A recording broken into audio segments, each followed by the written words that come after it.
Welcome to Evergreen Speedway's Hometrack Heroes on Seattle 11. Welcome to DRIFTCON here on Hometrack Heroes here on Seattle 11, live from Evergreen Speedway. Welcome on in, the big bounty tournament, traditionally kicking off our year. I'm Caleb Hart, the absolutely fabulous, stupendous, the professor of tire punishment. Mr. Ben White is with us. Ben, welcome back to the show, man. Nice to have you here. Professor, huh? I'm giving you all kinds of accolades. We're upgrading the title. You know, it was the off season. Upgraded my title, went to school a little bit. Yeah. Now I'm a professor. Professor Emeritus of tire punishment. I like it. I like it. You added a little Latin in there. It's beautiful. We have got the big bounty tournament up and running, drifting, getting ready to go. Our first battle of the day, and this is the battle to get into the round of 16, by the way, is Aaron Ram. He is in the 1995 Mustang. That is the black one. The gold 280ZX. That is Jeremy Keon. And we're off and running, and Ben, it's been a little while since we've had drifting here on the Seattle 11 and on Hometrack Heroes. What are we watching for early? All right, so what we're going to have is these two going head-to-head. So it's not who's crossing the finish line first. It's who's got the most style, the most angle out there, and who's having the most fun, basically. So we're going to have two consecutive runs. Driver A is going to lead the way first. That's Aaron Ram in this case in that black Ford Mustang. Driver B is Jeremy Keon, and he's trying to keep up, trying to, mimic everything that lead driver is doing throughout the course and throughout a predetermined layout. We got a little wet down on the course today. That'll affect driving conditions as they finish their off. And how we're going to do it here at Hometrack Heroes is we're going to show you the run as it happens, and then we're going to give you the replay. And with our replay, we have got two drone pilots in the house. We have got our buddies at Armani FPV, and that is Zero Sympathy FPV, who are shooting this for us to give us an over-the-top look of how it all went down. After this first run, they flip positions, and it'll be Keon in the lead and Ram chasing him. Yeah, so there's a predetermined way that the judges have described that they want these cars to navigate through this course. And so we see a lot of barrels out there. We see tractor tires out there. They denote like outer zones, inner clips, all kinds of stuff where they want the lead driver to go. And then that follow driver just wants to mimic what that lead driver's doing and try and stay as close to them as possible. That box with the double yellow lines, you want to get your tires in and through the box. And then again, just throw some style out there. Get things slideways here on our very wet, very traditional course that we run here during the Big Bounty Tournament. All right, Jeremy out in front, looking pretty good in that 280ZX. I like he's got the T-tops out, so that's definite style points for me. That's party points right there. And Aaron Ram trying to stick it right with him. Aaron Ram's going for that aggressive tandem approach. He's trying to keep that proximity, keep it right against his door the whole way. And, he's kind of wavering, kind of coming in and out of angle there. And it's not the cleanest run in the follow position, but Jeremy's looking pretty good out there. But, we have that replay. We can go back and look at it and really scrutinize what's going on here in the second half of this battle. Hindsight is 20/20, especially for those of us with a new prescription. So let's take a look. Here comes the drone shot of Keon in lead and Ram chasing. All right, so Jeremy out front doing a pretty good job getting the back end of his car in that zone. And it looked like Aaron Ram's kind of cutting the course a little bit short. And like we said, he's trying to go for that proximity, trying to keep it close, trying to keep it door-to-door action there. Jeremy's looking pretty smooth in that 280ZX, that gold leader out front, looking very nice there. He's a little bit off that inner clip where Aaron Ram, he's trying to cut the line. He's trying to keep that proximity, doing a nice job here mimicking the angle as they go through that last outer zone across the finish line. This is a tough one to call for these judges. So we'll watch and see how it goes down, and there's the tile. It's going to be Keon moving forward in the 280ZX. All right, and I think it came down a little bit to the lead runs there.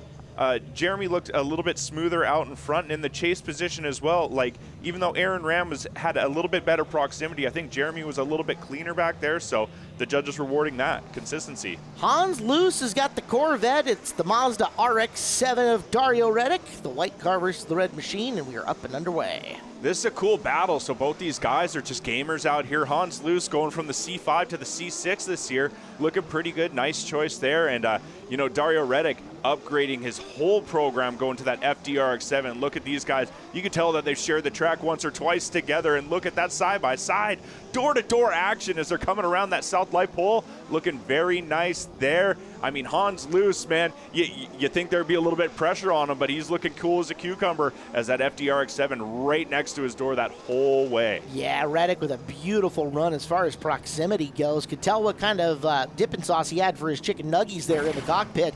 For Hans, let's take a look at it from over the top in the drone shot. All right, so good initiation there. Nice positive initiation. He knew he was going to get right into drift. He knew what he was doing, looked confident out there.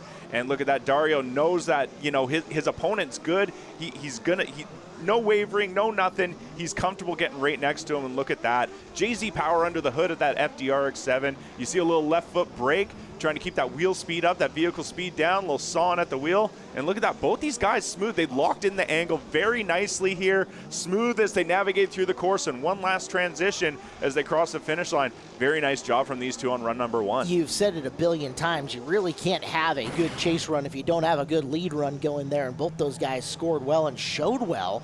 Round two, flip-flop positions. It's Reddick, sponsored by The Lime, and Luce, sponsored by Tire Streets, going after her again.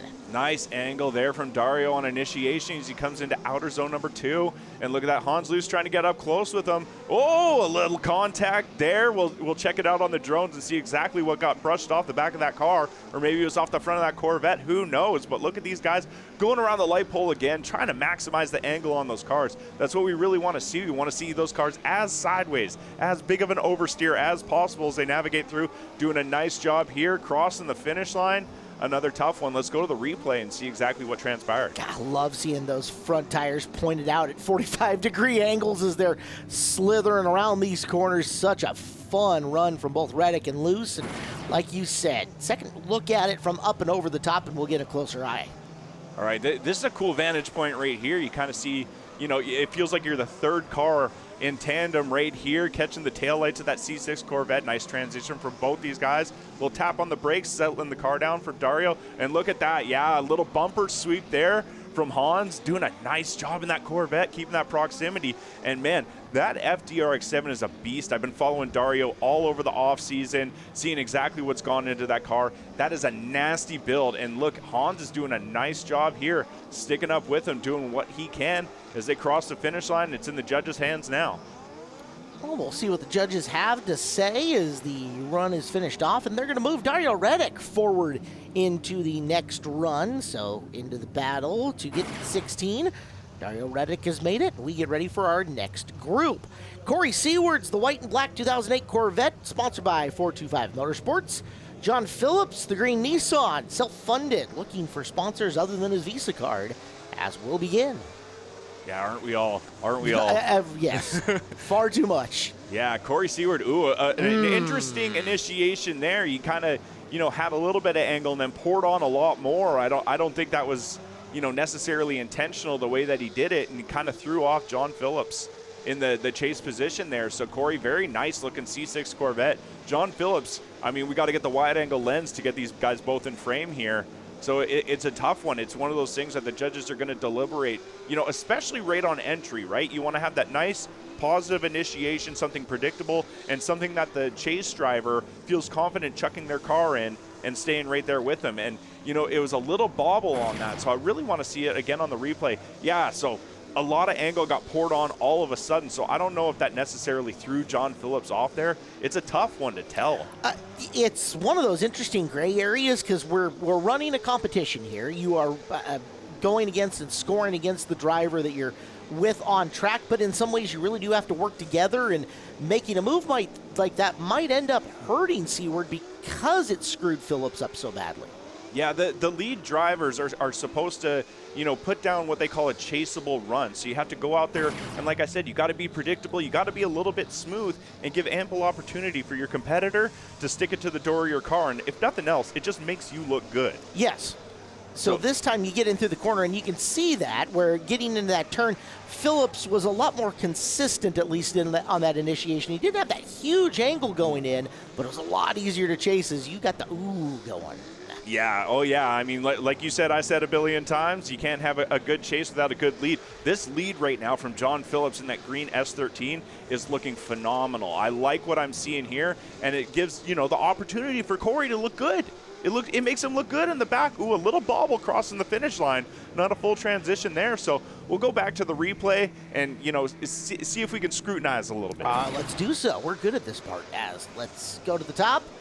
There's Phillips, consistent on the initiation, and the ooh is coming in just a little bit. Yeah, and so as they make this transition, I think a nice mimic transition there, and look at Corey trying to dive in there, get that proximity dialed in, and this is where these cars are really trying to open up as they go across that inner clipping zone. They got to get a little bit of speed to make it and get some momentum around that light pole there. And so that's what they did, stretch their legs a little bit, and look at that side by side as they're coming through that traditional power alley that we have in drifting, crossing the finish line, and look, John Phillips is the winner here. You saw Seward one time at least put the left front tire all the way into the door panel of him. Don't know if they dinged him for that or not, but we move forward.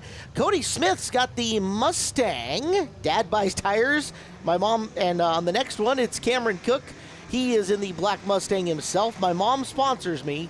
I love my mom. A little Mustang on Mustang battle here. We got the new Edge Ford Mustang of Cody Smith going up against Cameron Cook in that S197, but that S197's holding a little secret under the hood. It's not Ford power. Oh no, it's not even American powered. It's JZ power under the hood. Aha, give him a little extra pickup and go, and Cameron putting a good run together. So is Cody Smith. Yeah, Cody Smith looking pretty good out front. You can see that he's had some vehicular contact out there a couple times with the shape of that fender there, but look at that. And I mean, both these guys looking pretty solid out there on this run. I mean, we jab a John out here. Cameron Cook's loving it, so let's see what he's got to love. Let's see it in the replay and break it down a little bit. That looked good. Let's watch it one more time. Battle of the Mustangs coming in here as they're trying to get into the top 16. All right, nice early initiation there from Cody Smith out front, and Cameron Cook knew exactly where he got to aim his car, put it on his door, and as they're running through, nice little one-car gap here. Cameron Cook a little bit on the inside on that chase run, but he's foregoing the line just a little bit to gain some of that proximity. Cody Smith a little left foot brake, trying to keep the vehicle speed down, wheel speed up, and trying to dial that thing in on the line, doing a nice job there. And hey, it's opening the door for Cameron Cook to gain some proximity. He's taken that. He's mimicking the line very well here in the chase position. Nice run number one from both these guys. Throw that hand out the side of the window. That was worth it. Now, absolutely. Flip the spot. Cameron leads, and Cody chases coming in here to the second part of this battle. That was a nice initiation there from Cameron Cook. Good job there. Cody Smith having to back off a little bit, check up just a bit, but getting right back after it. Skinny pedal down, getting right to his door, doing a nice job here as they're trying to stretch the legs of these cars, trying to open them up a little bit, go wide open throttle as they're getting around those light poles. Cody Smith doing a nice job sticking to the door of that S197 of Cameron Cook. A little bit of a gap established here as they're coming to that power alley. But man, both these Ford Mustangs looking very nice in this battle.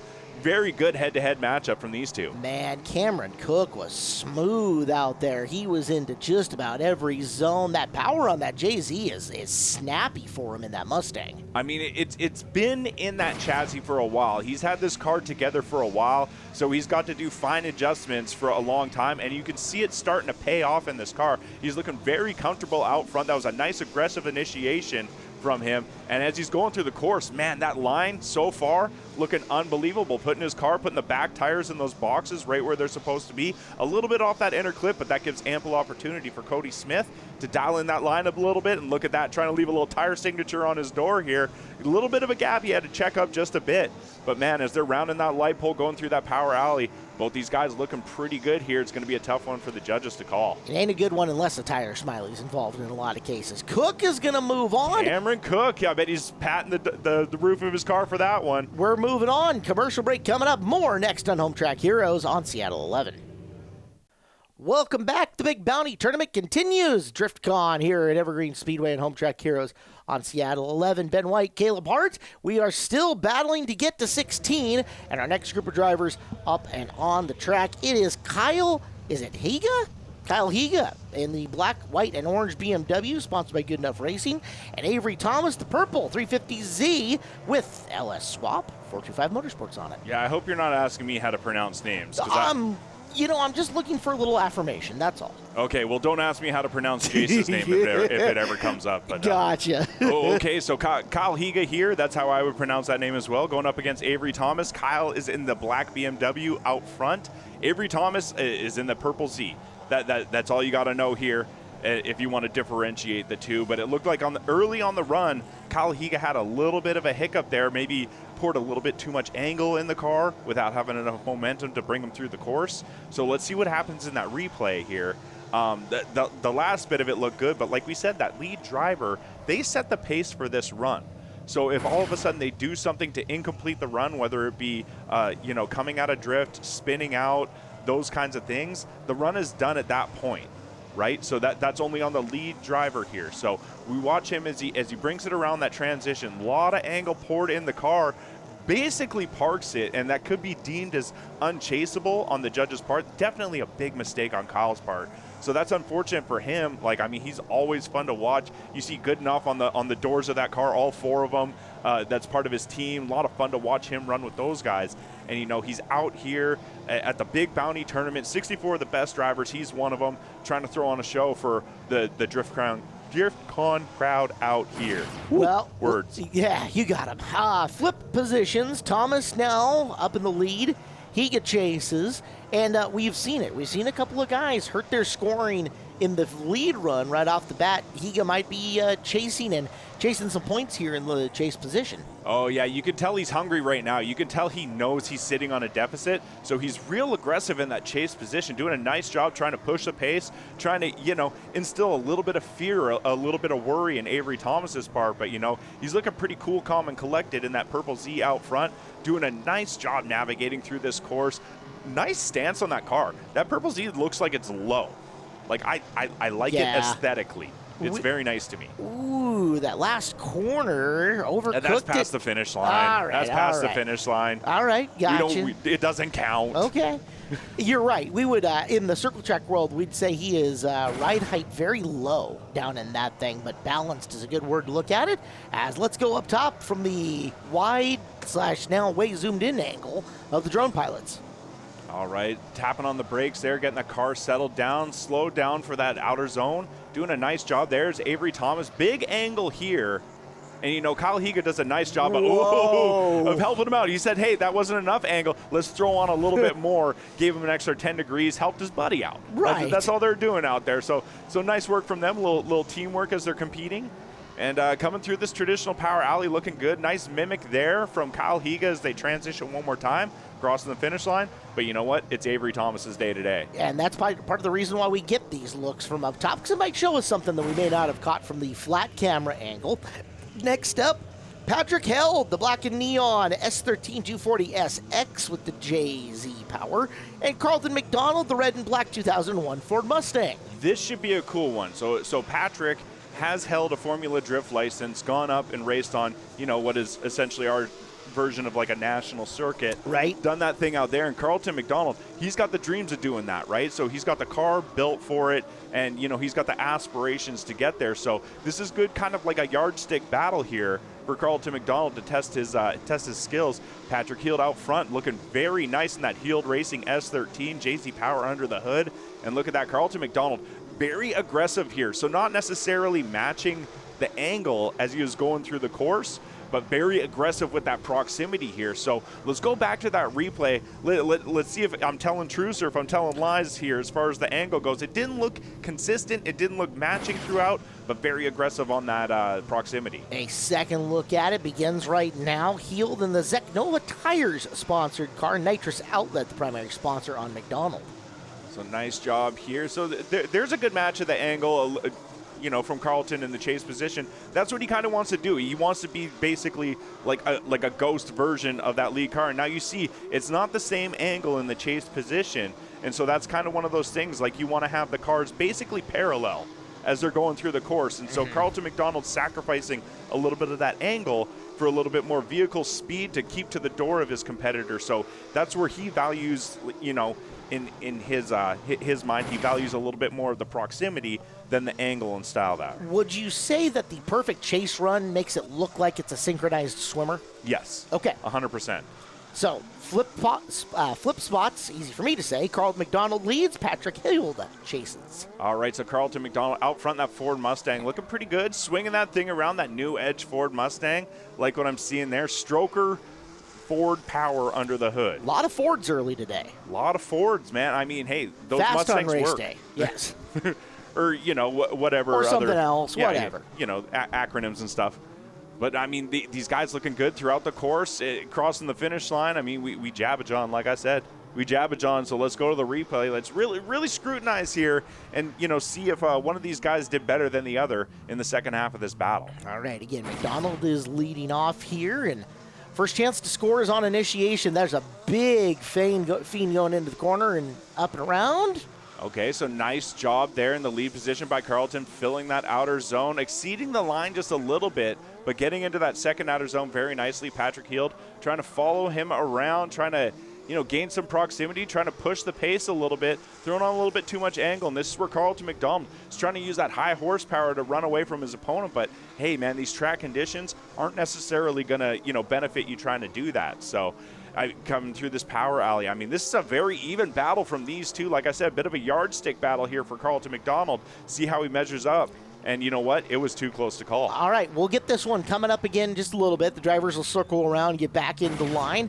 We'll load up a couple more, and it's going to be Spencer Bolt, the orange vet, and Tyler Mayer, the red Nissan, sponsored by Pulse for Life. A couple of guys we have seen a lot here at the Big Bounty Tournament. This should be a banger. 100%. So this is Spencer Bolt's backup Corvette. Okay. All right. I want a backup Corvette. I know. Man, life goals. Wouldn't that be nice to have a couple Corvettes to go out here and huck around with your buddies? But, you know, Spencer Bolt out here putting this car together, making sure that he's able to come out here for the Big Bounty Tournament and these DRIFTCON events, put on a show for the crowd. And Tyler Mayer, much the same, man. This was a street car about a week before, and he all of a sudden made the decision. He's like, I want to go DRIFTCON. I want to put on a show as well.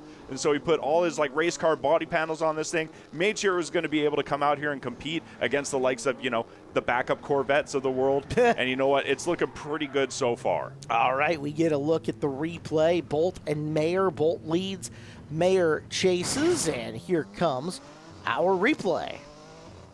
All right, so hooking it. So you see that Spencer Bolt just steering it in, letting it get to angle, doing a nice job there. Tyler Mayer swapping it around. Man, looking good out here.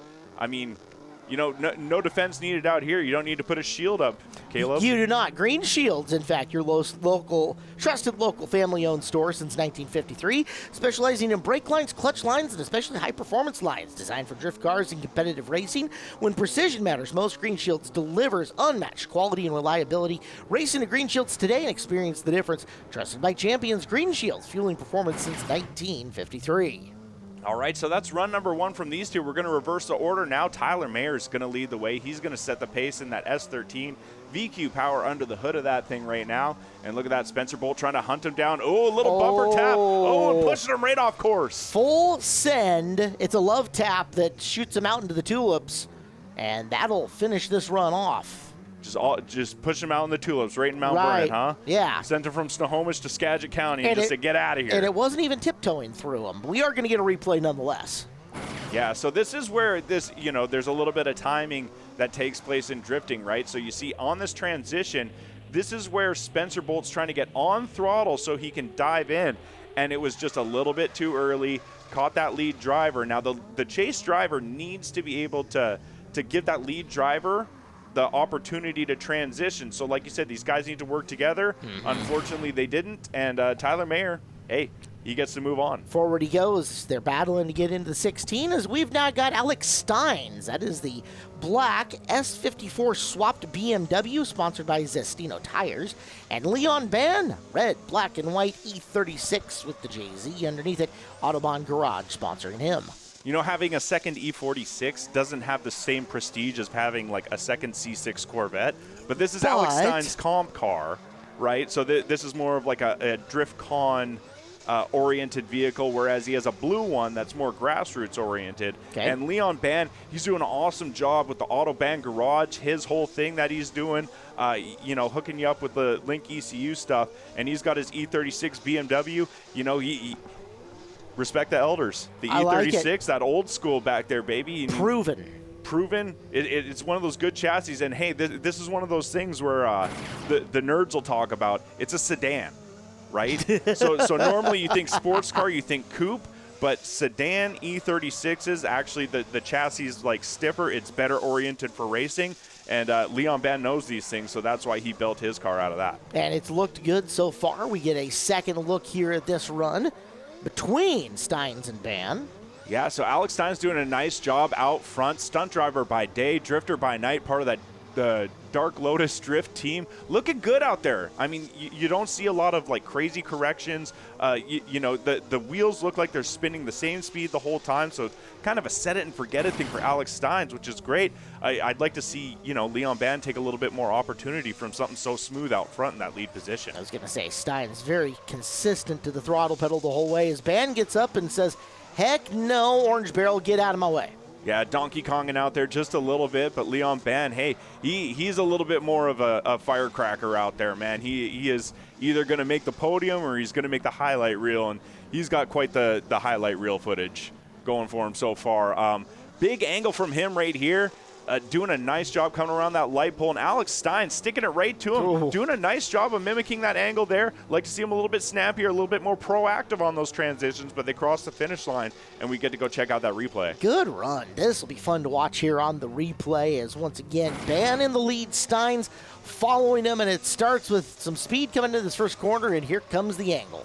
All right, nice wiggle into initiation. Going a little bit deep on initiation. Like we said, that barrel went flying, so he's a little bit off course. And once again, hey, man, he's towing with that line, but I'd like to see him a little bit more aggressive than being more timid on those outer zones. So nice job by Leon. He's committed at that point. If he's exceeding the line just a little bit, I like it. I like it. Big angle here.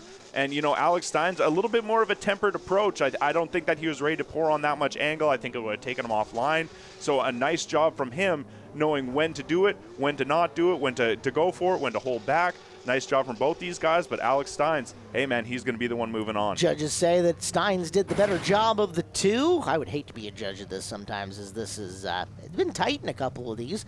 Let's get to Darian Quayle, the Quail Man, the green BMW, and Rich Hendricks, the black and rainbowish S14 with the LS underneath it, who is sponsored by me. All me. Not me, Caleb, but me, Rich Hendricks. Can you sponsor me, Caleb? I can. Okay, Yeah. Let's go drifting, Yeah, dude. if you come out to DRIFTCON, I will put some money down for you. Also, did you make a Doug reference? Was that a quick Doug reference? Absolutely was. All yes. right, excellent. Nice pickup. Okay, so we got Quayle out front in that E36 BMW, another sedan. Hey, these kids are getting smarter out here at Evergreen Drift, doing a nice job out there out front. I mean, set it and forget it, and look at that. Rich Hendricks, looking good out back. So nothing crazy going on, nothing to hoot and holler about, and nothing to furrow a brow about right now. But you know what? I think we're going to have to catch the second half of this battle. We will. Commercial break coming up. More here on Hometrack Heroes next on Seattle 11. Well, it has been a good time so far here on Hometrack Heroes on Seattle 11. The Big Bounty Tournament brought to you by GREENSHIELDS Industrial. I'm Caleb Hart. He's Ben White. Ben, we have got a second run here. We've got the chase run coming up for Rich Hendricks, and the lead run for Rich Hendricks, the car that kind of looks like the Cinnamon Toast Crunch box, and Darian Quayle going in on the chase. All right, so Rich Hendricks going in hard. Oh, Anda! Ooh. Cinnamon Toast Crunch. Safe-ish. Only sacrifice to corner light. That's fine. Right. Kooky And corner those lights things, are common. They grow on trees. Yeah, we're 100%. fine. Yeah, we're all right. Yeah, no big whoop, dog. But I mean, hey, look, that was Rich Hendricks. That was his lead run, right? So we said that he has to set the pace. He's the one who dictates what's going on. And you know what? Almost as quick as it started, it looked like it ended there. It did. And this gives Quayle a chance to just go out and run the course all by himself. It's valuable seat time, valuable practice lap, if you want to call it that way. There's never such thing as a bad rep. It is. And you know, one of the things that we could talk about today is obviously the track is wet, but it's not actively raining out there right now. Yeah. So the track is going to dry out in different parts. So wherever there's parts where the cars have a lot of wheel speed, those are the ones that are going to dry out first. And then as soon as you get into the spots where there's not a lot of wheel speed, just enough, just enough to let you know you did a bad thing, but not enough to write off your car right there. So that's a good wreck. Golf clap for the wreck there. Yes. I like that. golf course for the course constructors, too. Trying to set the course and at the same time protect the drivers and the cars just enough, right? Yeah, make it so it's a don't die point. Yeah, there right? you go. I like it. Because we want everyone to leave here with their lives, all right? It's not quite Thunderdome. Even the 2 enter, 1 leave, but you know what? We're going to leave on a trailer and, go lick our wounds with some Taco Bell later. Darian Quayle, no relation to Dan, moves forward as we go into the one more time battle. We saw this once. Patty Heald, Black and Neon 240 SX, and Carlton McDonald. We couldn't tell the first time. Let's see if this second round gives us a better look at it. Yeah, too close to call, so we're going to etch-a-sketch everything that we once knew about this battle. Brand new set of runs here. So, these guys already have a hit on the track.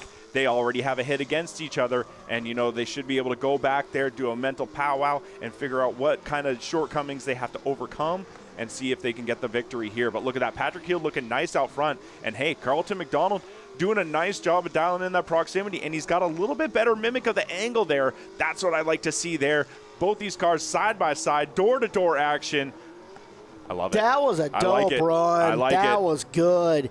Hill to McDonald, and we're going to get another look at this from up over the top. And then we get to flip them around and do it again if that wasn't quite enough fun. Here comes the replay.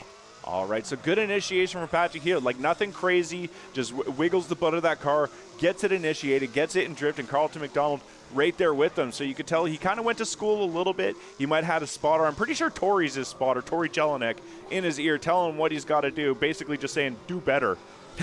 do something out there. And my look, boss would love it. Pouring on a little bit more angle, so he's kind of gone to school. He's learned what his opponent's about. And Patrick, nice set it and forget it with the angle there, with the speed there, and giving a lot of opportunity for Carlton to do good things, and he did absolutely that. I'll bet you that GoPro footage off the left front there of Carlton's pretty dope. Right up on that door panel nearly the whole way. 100%, dude. All You right. need that fisheye lens to get it all in frame, man. Let's swap them and see what happens when roles are reversed as they're into the initiation portion of the course. All right, Carlton doing a nice job on initiation. That first transition there, Patrick Heald trying to apply the pressure there as they're going through that one and only inner clip. Doing a nice job there. I don't think it's a one and only. I think there's two. They're just on opposite ends of the light pole there. I don't know. I can't count. So Overrated. Overrated. Who needs to count? Exactly. No big deal. All right, so nice job from these two coming through that power alley. It's looking good from both these guys, looking good. You can see Carlton McDonald. I mean, that car is dynamic, the way it moves, the way the suspension articulates, looking great. And Patrick Heald, hey, just right there with them. Those guys want to drift all the way, wherever, all the way home. Hashtag drift forever. Hashtag drift life. I like it. Great run again. Heald, by the way, was the 1 seed coming into this. McDonald was the 17 seed. You saw how well McDonald did over the course of this, and he'll look really good himself. So let's see. We get this last, say 20 seconds of look on the replay, and then the judges will render their decision. The one thing I did see on this replay is on initiation, Patrick Heald cut the line a lot, right? So I don't know what happened. I don't know if he just aimed it wrong, but he cut the line a lot. And, when you're fine-tooth combing a run like this, it might just hand your opponent the victory. And that's what it did. Knocks out the 1 seed as McDonald moves on. A big win for him in the battle to get to 16. Let's look. It's Casey Ferris. That's the white and black FRS Turbo K24, sponsored by his wife. Oh, thank you. And Dylan Hawk, the 26, the blurry pink X5 M Comp, sponsored by Evergreen Detail. I just love thanking the wife. That's a good plan. Yeah, 100% brownie points. And, I mean, Lauren, whenever you want to be a sugar mama, just fund my drifting career. I'm all about it, baby. I am already paying for your drifting career. Yeah, I think your wife should step up. Hey, I can have multiple sponsors. If you guys want to compete, I'll have a bidding war right now. That works. 100%. That works. All right. She can win.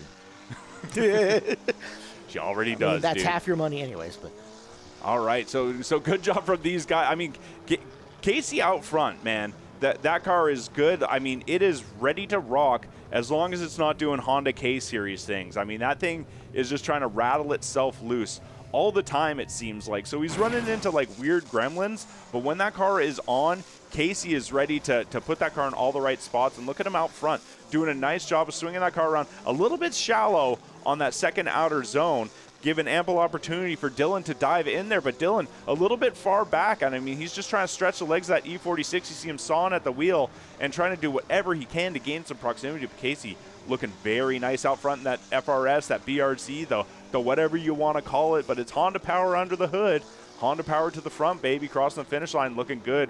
Very sideways crossing the finish line. When you've got a run like that where Hawk had a really hard time keeping proximity, obviously it's something the judges are going to keep into consideration after watching this run too, right? Yeah, and it's one of those things where it's like, if you know you can try and gain proximity, but if you're 2, 3, 4, 5 cars back like that, it's really tough to do it. So you really just want to mimic that line and angle the best that you can, and maybe hope that naturally, a lot of understeer there from Casey. I don't know if those are the Honda gremlins coming out and biting him a little bit, but looking pretty good so far for Dylan Hawk. We're going to have to go back to that replay and make sure that he was honest out front and didn't cause any issues out back there.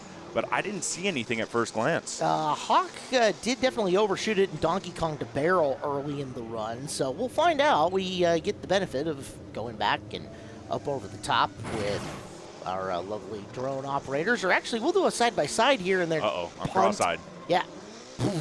All right, Goodbye, barrel. So a quick punch in there from Dylan Hawk, but I mean, out front he's looking good, and especially right here. I mean, obviously by comparison in that chase position, Casey Ferris is having a hard time keeping that car in drift. So I don't know if it hooked up, if it came out of boost, what was going on there. But Dylan looking pretty smooth out front, looking pretty good out front. But I guess it wasn't enough. Casey Ferris, it looks like he got the win. So I don't know if the judges saw something. I wonder how big that penalty was for not staying in proximity on the first run he got put in. Never know. That's a tough one. Gonna have to bring it up with the judges. We had Matt Rushetsky, Frank Mirabelli, and Mike Hillier doing the judging at this event. So I might want to see their notes on that one. Jonah Sturdy is the gray 1992 325 IS, and Dustin Hill's the red Miata. Miata power, the mighty Miata. Rotary power in Love that it. Miata too. So he's got spinning triangles in the little baby vehicle. It's so funny just seeing the juxtaposition, the comparison between some of these cars. You see like an E36 going up against a Mustang. E36 looks small, and then E36 going up against Miata. It's like, that thing's adorable going through the track. It's a little baby car. Just a little baby car, a little baby wing. I mean, if you put that wing on any other car, and it's basically like 1/64 scale, you barely even notice it on the trunk. Sturdy, sponsored by the Tint Shack. Dustin Hill, sponsored by the Style House. As a look on this one, we'll take a second and say thank you to Evergreen Health Monroe, your Sky Valley hospital of choice. Serving multiple cities in Snohomish County, Evergreen Health Monroe will take great care of you from top-notch urgent care, emergency room visits, or regular doctor visits. Evergreen Health Monroe will care for you. So Jonah Sturdy's one of those guys who's been really stepping up his game. V8 powered, E36 out here out front, establishing a gap right now on Dustin Hill's rotary powered Miata. And you know what, the drone had enough of it at that point. They just exited stage left. They weren't about it anymore.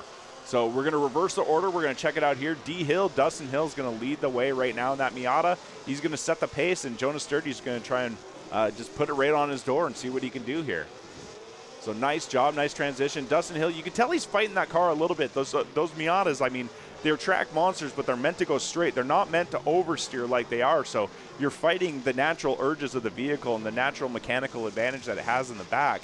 And, you know, especially with like a rotary engine where they don't make a lot of torque, you know, it's tough to knock those tires loose and keep them loose. So you really got to stay in boost. It's tough. I mean, these V8 cars, you barely breathe on the throttle. It's breaking those tires loose, yeah. and it's keeping it in drift. So go back to this replay, check it out, and see exactly what transpired out there as Dustin Hill's leading the way, that little red Miata.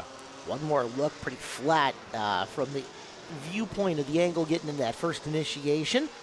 Say this much, Hill Wheeler, I mean, he was thrashing that thing around, throwing around as best he could to keep speed and keep some style points in her. Yeah, ran a little wide on that inner right by the tractor tire there. Opened the door fully for Jonah Sturdy. You could tell he was a little timid and gave a lot of opportunity for that lead driver to come back online.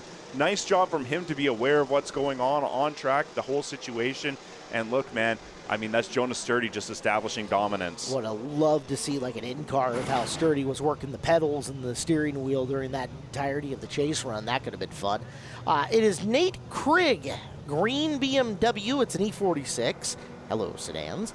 Matt Poirena, the red S13 Coupe with the LS underneath it, ready to roll. Okay, so nice initiation there from Craig.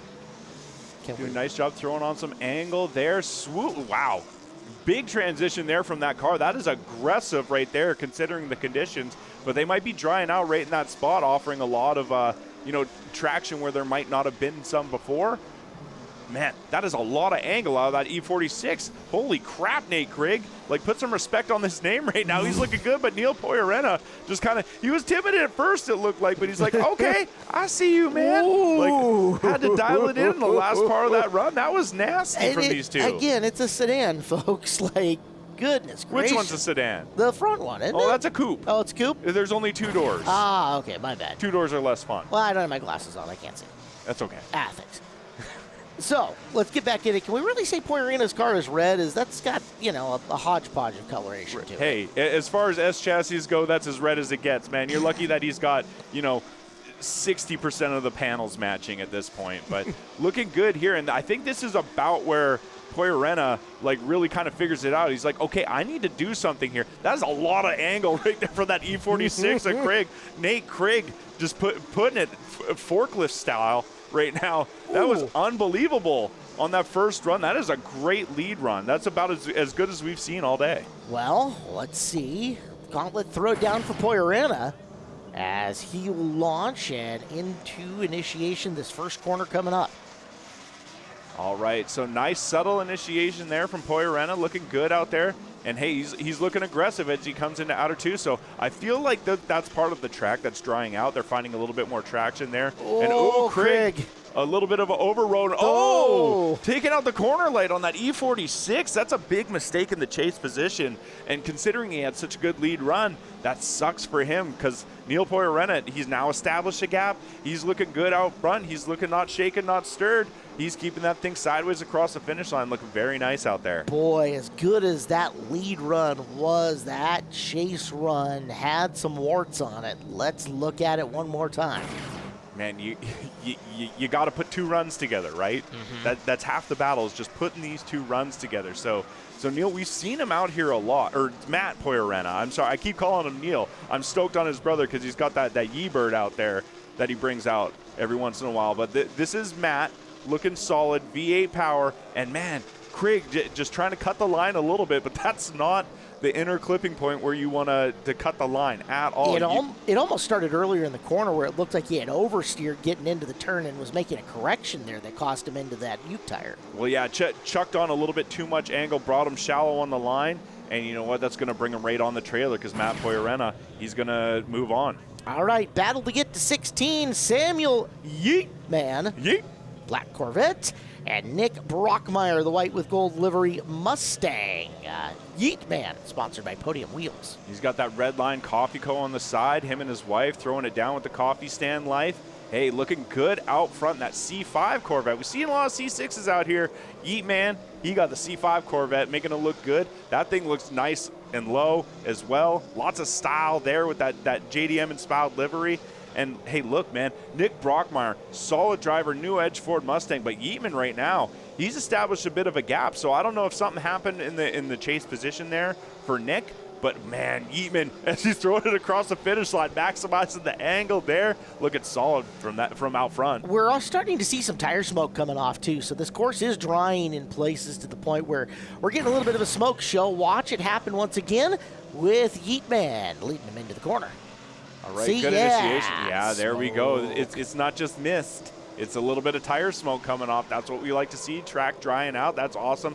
Big angle there from Yeatman. Looking solid there. So Nick Brockmeyer, he's looking good right about here, but right where we're stretching our legs, right where, track's drying out a little bit, it looks like Sam found a little bit of traction, established a little bit of a gap, and this is where I'm talking about Nick Brockmeyer. I don't think that he's sacrificing a lot of angle. I think he knows where he's at. He's got kind of a veteran presence of mind where he was more trying to match the line and angle, and he knew he was kind of done and dusted as far as proximity goes. Well, his chance to lead starts now. Brockmeyer and Yeatman coming at us. It's round number 2. Ooh, a lot of weeble wobbles on initiation there, a little bit of understeer. So a big mistake out front right on initiation. Ooh. That's not the way you want to start off a run. Sam Yeatman doing a nice job keeping that thing in drift and not puzzling the judges as far as like, well, this and that and this and that. He stayed in drift, came a little bit offline, but was able to maintain that oversteer. And look, he's right to the door of his opponent now. Those barrels on track, they don't matter. He's going to run them over. He's going to run through them. Redline Coffee Co., podium wheels, C5 Corvette, crossing the finish line, looking very solid out there. One of those deals where, okay, the lead run is having trouble and they're having trouble early. Don't open the door to let them come back into it. Just make a solid chase run and color good, right? Exactly. This is one of those things where it's like, if it goes to the judges, you want to be undeniable out there, right? So you don't want to have like a weeble wobble, well, the lead driver did this. No, Sam Yeatman stays in drift, does what he has to do, and look, tucks in right when it's time. Yeah, I mean, he's a veteran out here too, so he's got that presence of mind to know that he needs to stay in drift, be a little bit patient out there, and you know what? He's dialing in right where he's supposed to, right when it's safe, and look at that, side by side, little door-to-door action. We can see him sawing at the wheel, looking nice and solid here. One more transition across the finish line, and look at that. Nice job from both these guys, but unfortunately one of them has to move on. It's going to be Sam Yeatman today. All right, Yeatman forward. You saw the formula to do it. He will move on, and we will see more coming up next as you're watching Hometrack Heroes here on Seattle 11. Hometrack Heroes marches on here on Seattle 11. I'm Caleb Hart. He is Ben White, and this is the final battle as we get into the top 16. Ben, these two drivers trying to make their way through. We have got Garrett Theriault. He is in the camo RX-7. It's got the LS swap underneath it. Chase Johnson is in the silver 350Z. Theriault, sponsored by Winter Circle Garage, and Johnson sponsored by Sound Radio Company as we're off and underway. All right, Garrett Theriault looking good out there in that FC RX-7. It's nice to see FCs out there. Like a good stylistic car, but, haven't been that great for drifting. But Garrett, he makes it look easy. He makes it look good in that car. And, I mean, the V8 power under the hood definitely helps. And, I mean, Chase Johnson back there in the silver 350Z, I mean, he knows who he's up against, right? Garrett's been here forever, and big boo-boo.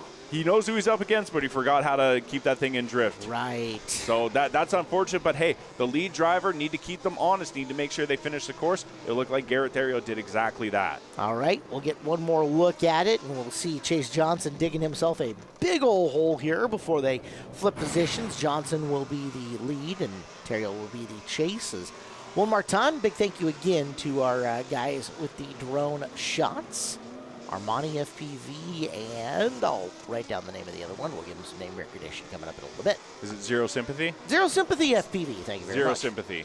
That's right. I got you, man. Thank you. I got you. Thank you. But, man, Garrett looking good out there. I mean, hey, it's a good thing that car's camo because if it wasn't camo, it might be looking a little bit rough. But, hey, all those battle scars, they just kind of blend in on that. And you can see that Chase Johnson exited stage right, left the frame. Garrett Theriault crossed the finish line, man. So good first run, good lead run from him. So we're going to switch the order now. Chase is going to lead the way, sitting on a bit of a deficit. He needs to hit all those points and, hope that in doing so he can force a little bit of an error. Is Garrett Theriault, he could hang back. It was close. He could hang back, but he just wants to be right aggressive, put on a show. Look at that nice job as these guys transition through that first inner clip. Doing a nice job there, throwing on big angle. Oh, that's too many angles. He achieved overdrift. Well, Johnson in that, not exactly same portion of the corner, but same corner problems, and this should theoretically be an easy win for Garrett as he will finish the course up. Right, so like we said, that lead driver, they set the pace, and, as soon as they do something to incomplete, zero out a run, unfortunately that run is over right there. So, advantage on both halves of these battles to Garrett here, but we'll take another look at the replay. Wow. Garrett just let his presence be known right on initiation, doing a nice job there. Just like, hey, I'm not backing down, man. Like, he could take it easy. He's got an advantage, but you know what? He is throwing it out there. Got that FC, sawing at the wheel, and look, he's hanging back just a little bit. He saw that over rotation coming, and you know what? It's done, man. Forward he goes, and he'll be the highest rated guy out of the round of 32. To make the top 16. Now, the top seed got knocked out, assuming his position will be the guy who knocked him out. We're bracket style from here forward, right? 100%, yeah. So previously, for drift nerds who want to, take this into account, we were going Jaeger-style bracket for the 64 until we whittle it down to 16 drivers. Then we go to a typical like NCAA style bracket with those 16, all those guys seated. And you know what? That's what we're seeing from here on out. So this is kind of like another yardstick battle here for Carlton McDonald in that Ford Mustang going up against Tyler Mayer. Tyler Mayer is making the jump to pro spec this year, right? It's not in this car. He's got his comp car that he's building back at home. This is his street car that he brought out to put on a show. But you know what? That driving prowess is still there. It's still in that seat, and Carlton McDonald knows who he's up against. He knows how he has to put that car in all the right places. Man, and look at that thing just trophy trucking around. That suspension is meant to do work. And hey, man, he's putting in that 40 hours out there. Boy, Carlton McDonald really looking good here. And again, against some of the best that we have to offer out there. Tyler Mayer, yeah, the plan is he's going to go travel around. He's going to go hit drifting all over the place, run with the pros, and test his mettle. And up on this one, it's a really good lead run for McDonald. Yeah, so Carlton McDonald looking good out there, pouring on a little bit more angle, getting the back half of that car into those outer zones. And Tyler Mayer, hey, man, maybe a little bit timid, down on horsepower. And, ooh, a bit of a straight in there, a reinitiation in the chase position for Tyler, as Carlton's looking pretty good, maybe, towing with the line just a little bit if you want to nitpick at it, but he's looking good out front.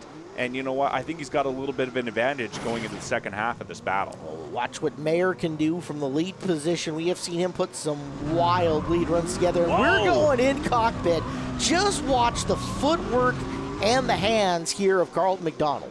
That's awesome. I want to see more of that for sure. But, hey, we got this outside. Whoa, and a bumper swept right off the front of that car as Carlton McDonald being real aggressive on the transitions there. He knows who he's against, man. Carlton McDonald's trying to make a name for himself. He's trying to take that next step as well. But, hey, to be the best, you got to beat the best. And even at the local level, that's what's happening. Ooh, Tyler Mayer getting out of it right there. I don't know if he just ran out of steam coming around that light pole, but that was an interesting one. I want to see it again, man. I was so enamored with watching like the footwork and again everything going on with the just one hand controlling the steering wheel and the other on the shifter the whole way around. That was mesmerizing from in cockpit. All right, so we're gonna have the drone footy here. So we're the third car in tandem. We get to see everything that's going on. I mean, this is the true serum right here. So we see the bumper get swept, and you know what? Tyler Mayer was able to steer through it, get that transition done. So nice job from him, being able to do that and powering through it. And Carlton McDonald right there with him, pushing him, and it doesn't look like there's any it looks like Tyler Mayer ran just a little bit wide there, and in a car where it's got a little bit lower horsepower, maybe just ran out of legs there, and it looks like Carlton McDonald, he's going to keep those legs running right into the next round. So he has toppled two Titans already, has McDonald. As forward we go, Jonas Sturdy and Dario Reddick going after it, the gray 1992 L25 IS, and Reddick with the red Mazda. Here we go. Cool. This should be a fun one, man. Jonas Sturdy, V8 power, E36, and Dario Reddick Racing, man. That JZ powered FD-RX-7 looking solid out there. This is the maiden voyage of that RX-7 in competition here. So he's putting down a show. These cars are built for war. They're built for battle, and he's absolutely doing that. Just trying to go door to door, and locking wheels.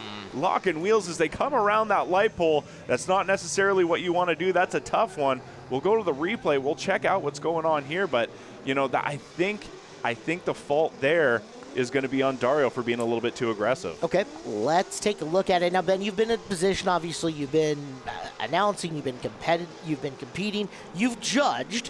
So you get to wear your judge's hat here on this one and make your call. It may not be the call that the judges actually make, but you get to make your call coming up here in just a second. My judge's hat is just a clown wig, but I think that's, the normal attire. I think it should be like a papal pope style hat, right?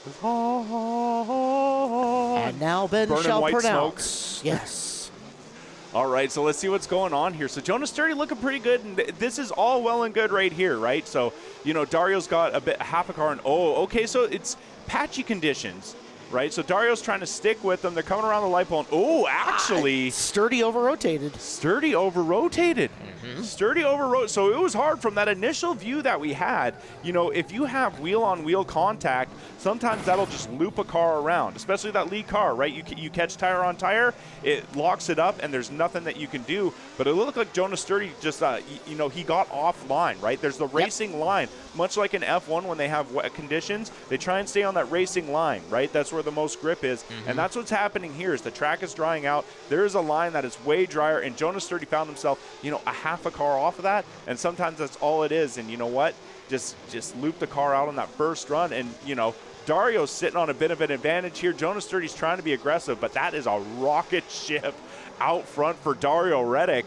And, I mean, that was a good run there. I was talking a lot, so let's do some examining. Let's take a look. And I think Dario went to school on the chase run there and saw exactly where Sturdy got into trouble and put himself in a position to not have to be there. Watch how quickly he gets that car into that corner where Sturdy had problems and made sure he wasn't in that same line. Yeah, so Dario had a little weeble wobble on initiation. Not the most confident looking initiation there, but he gets this outer zone, and yeah, you're right. He tries to dial it in just a little bit more, keep it a little bit tighter on the light pole, more on that racing line, and man, just runs it around. I mean, Dario's got his dad in his ear telling him what to do. They know what's up. They have a good relationship like that, and you know what? Dario Reddick, he's going to be moving on. All right. So Reddick forward in the Mazda. It's Corvette versus Z time as Samuel Yeatman on the way. Jarrett Robertson, the purple Z, going to go after him. I feel like these guys are like the same era of like evergreen drift driver, the Yeatman, Jarrett Robertson. Jarrett Robertson, he's been out here a hot minute too. He has a FCRX7 that he used to bring out here. He went in the Zs. He liked the platform. V8 swapped this one, put a supercharger on it. I mean, it is a nasty vehicle. But Sam Yeatman, I mean, that C5 Corvette, he's looking solid out front, putting on big angle coming around the light pole and trying to dial that thing in. This is a lot. There is a lot going on in this run. It is dynamic. It is chaotic. It is everything that you want to see, but nothing that you want to judge. I wondered about Yeatman getting up and around that corner, in that light pole corner, and he wasn't as tight as, say, Reddick was in the last time we watched by, but navigated it a little bit better, came around, and even showed some smoke here at the end as we get the replay. All right, so let's check it out here. Good initiation, tapping the brakes, getting that car rotated around. Jarrett Robertson kind of doing a little bit of lunging there, trying to get to his door. And you know what, doing what he can. And both these guys, they're looking like pretty good guys out here. Good guys. Heating, Air, and Electrical agrees. They're your locally owned HVAC professionals. No job's too big or too small for the team at Good Guys Heating, Air, Electrical Service, the North Sound region. So this is chaotic. This is a chaotic run here. There's a lot going on. And, you know, I'm looking for the second run to speak to me here. I need something definitive here because I don't want to judge it off that first run because it terrifies me, to be honest. All right, flip them around. Robertson and Yeatman going after it here. Woohoo! Jarrett Robertson on initiation, pouring out some tire smoke, looking solid, looking very confident there. So I like that. Yeatman right there with them, trying to put it to his door, coming around that inner clip, that danger clip. Looking very nice here. Big angle from both these guys. You could tell they've been here a lot. They've run this course a lot, and you know what? They've had seat time together. This is awesome right here. Big tire smoke from that supercharged V8 of Jarrett Robertson. He was past the finish line, though. Past the finish line. My heart, my soul. He just touched it, right? Right, just enough to let you know that you did a dumb thing, but not enough to write off the car, right? Didn't quite get into the wall. It's perfect right there. So let's see this replay. Let's see what's going on here. And, you know, just get a second look at it. On a day where we haven't seen a lot of big tire smoke, the first guy to come down and really throw some down is going to get a little extra oomph here, I would expect. And, yeah, Robertson really doing that from the very beginning here in this run. Doing a nice job. And Sam Yeatman, I mean, he's got a good lead run right here to do a good mimic off of. He's doing a nice job of dialing that car in. Jarrett Robertson looks good out front. I like what I'm seeing there from the Z. You know, navigating around that light pole, it's looking good. Big angle from that Z, especially comparatively to, you know, the chase driver there. Big tire smoke coming off the cars. But you know what? On that first run, I think a lot of the chaos, Jarrett Robertson wasn't online, wasn't necessarily where he was supposed to be. It was tough to say, but you know what? The judges have something to say, and they want Sam Yeatman to go on with grade 8. A little more yeet coming up as he has made it into the final 8. Now we get Cameron Cook, I should say. His mom sponsors him. I need to be nice to him. The black S197 Mustang. And Darian Quayle, the Quayle Man in the green BMW E36. Quayle Man going on the chase position. Damian back there. Cameron Cook leading the way. Wow. Oh, nice dog. aggressive initiation in the chase from Darian there. Doing work, wow. right? Yeah. Trying to leave an impression with the judges right from the get-go on this battle, doing a nice job there. And Cameron Cook doing a nice job. He had to have seen, he had to have heard his opponent. You know what? And he just kept calm, kept moving on, kept that Ford Mustang in drift, looking good, kept the skinny pedal down, trying to get some tire smoke, not really getting to those outer zones. He kind of foregone those outer zones through the power alley there, and like to see him swing it a little bit wider. Got a bit conservative there towards the very tail end. We'll get a second look at it via replay. Here comes the drone looks. Cameron Cook out front, Darian Quayle in the chase. Darian? I think I called him Damian.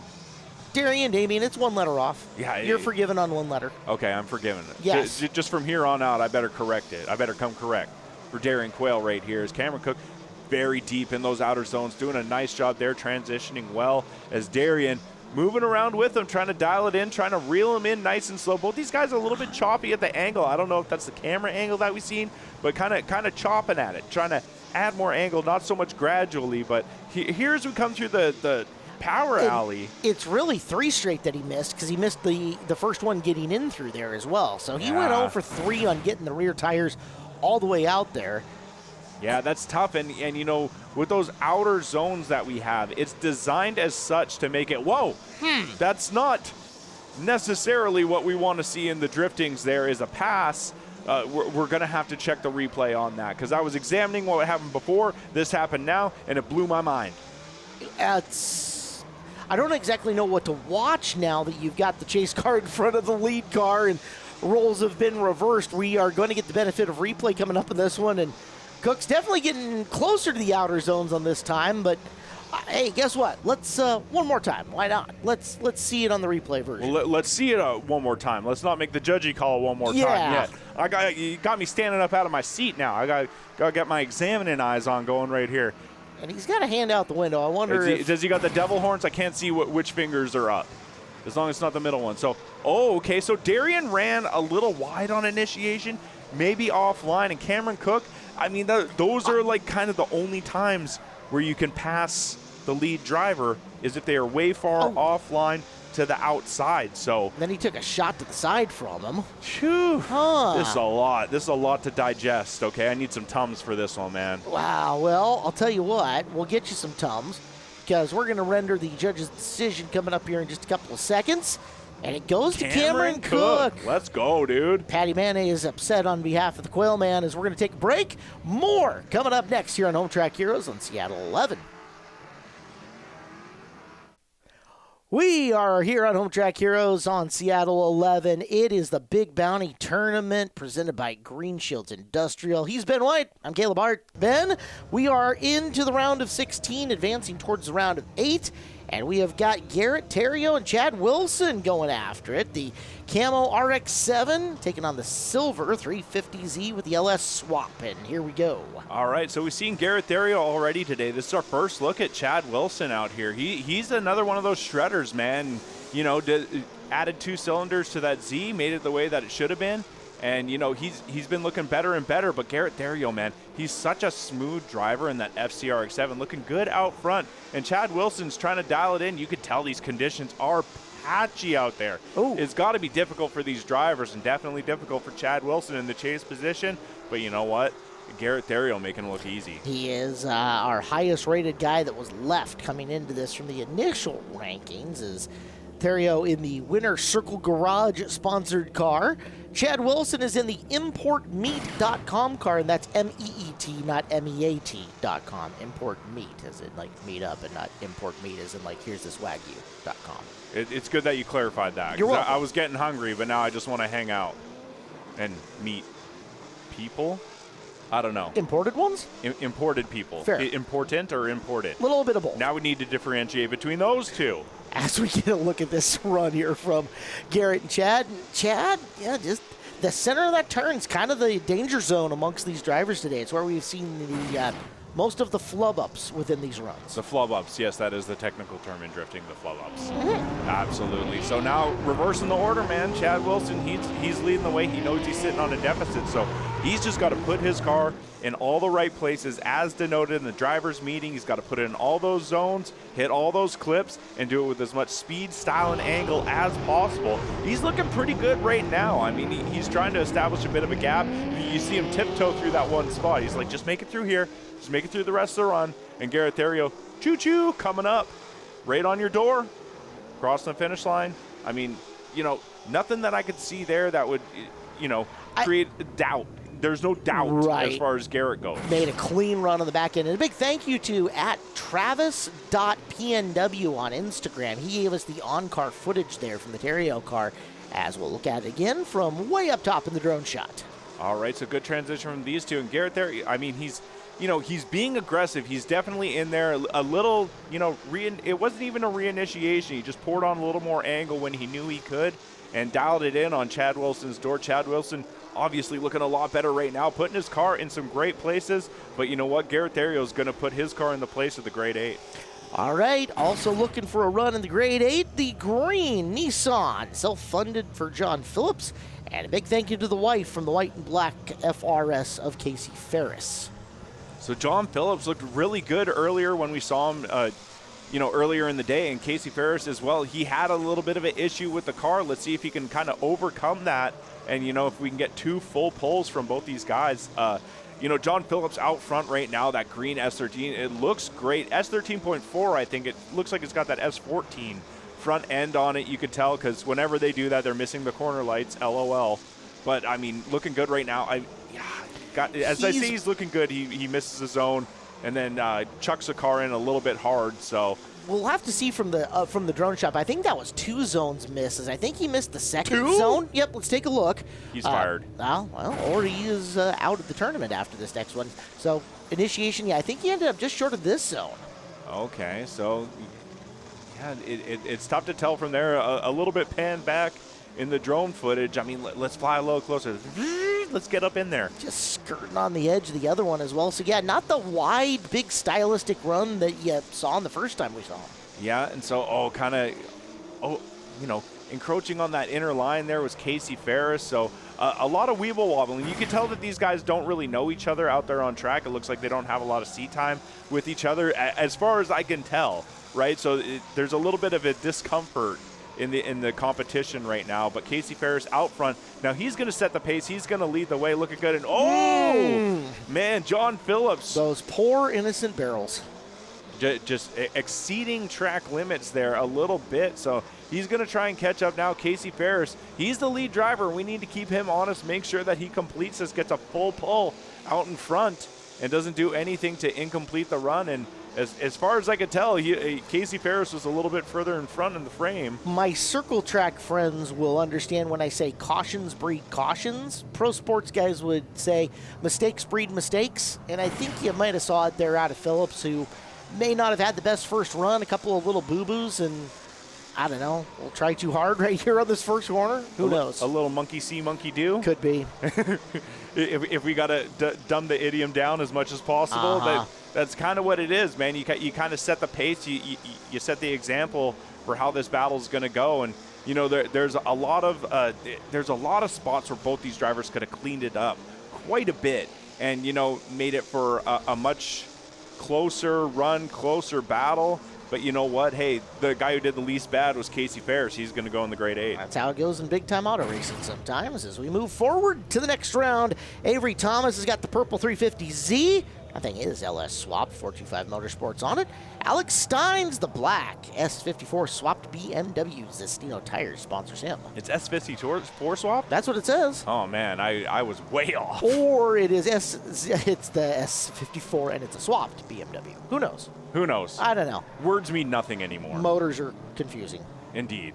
But Avery Thomas, he's not confused right now. He is out front. He's trying to put some tire smoke down. He's got that low 350Z looking good. Very stylistic out front. You can tell when he's on throttle, he's got that smoke line going behind him. But Alex Steins right there with him, mimicking what he's doing. And, coming a little bit inside on that line as they're crossing the finish line. So, that was something that you can shake a little bit of a stick at and, say that wasn't that great, and we'll go to the replay and, see how much other not great or very good things that they did. Well, your chance to be your own judge for the second look at it. Yeah, Steins. Alex Steins coming out of drift there. He was real aggressive on initiation, and I don't know, the car snapped straight on him real quick, and a couple times right here, it looks like he's kind of like double pumping at it, trying to keep that car stepped out. But Avery Thomas looking very calm and collected out front. I like what I'm seeing from him here in that 425 Motorsports 350Z, looking very good out in the lead position, but we got to see what happens as we reverse the order, switch them up, and now Alex Steins with a bit of a deficit, he's going to lead the way, he's going to set the pace. His proximity was really good, but you can see where he sacrificed to make up for that, and coming out of drift a time or two. Coming inside on initiation was Alex Steins there, so having a lot of problems with the line. I feel like it's due to the patchiness of the course, maybe not necessarily knowing the conditions or knowing how much traction is there. He looks like he's fighting the car a lot, and Avery Thomas is content of just kind of sitting back a little bit. He's cutting the line, trying to make it interesting, trying to keep it close. This is a tough one here, man, for both these drivers. Avery Thomas looked a little bit more collected, and Alex Steins, he was just fighting it, man. Mistakes breed mistakes. We'll get another look at it here in the second time. I love it when I say one thing in one segment and it continues on through. That's right. Monkey see mistakes. It becomes a theme. Through there, he missed that outside zone, and I think you're going to see this throughout the rest of the course. He's just got the outside tires into it there, but he's going to miss a couple more before we're done. Yeah, and Avery, he looks just a little bit more calm. Like the whole vibe of the car is just more calm. Alex Steins, he might be just trying to do too much. He's sitting on a deficit, might be trying to do too much. And you know what? Too much was not enough, as Avery Thomas is going to go into the grade 8. We move forward. This is the final round of 16 battle to make the round of 8. Matt Poyarena, it's the red S13 Coupe, taking on Jeremy Kion. And the T-top. The 280ZX, our RB25 power. So a modern engine, a more classic car, and you know what? He just wants the vibes to be right? So he's got the T-tops out. Might not necessarily be keeping up right now as Matt Poyarena in that S13. I mean, he's a mainstay here at these DRIFTCON events. He's awesome to see, awesome driver out there. And you know what? He's just ripping through the course. And Jeremy Kion, hey, man, he's fighting those patchy conditions and not having the greatest time back there. A couple of times. And, in fact, I wonder if there's something mechanical on that because it just does not look right. There's something about apex of corner when he's trying to get back onto the throttle where the car's not hooking up and making power. Circle track world, we'd say he's having problems on throttle pickup. Let's take a look the overhead view of this for the replay, and while we do that, I don't know, rev up?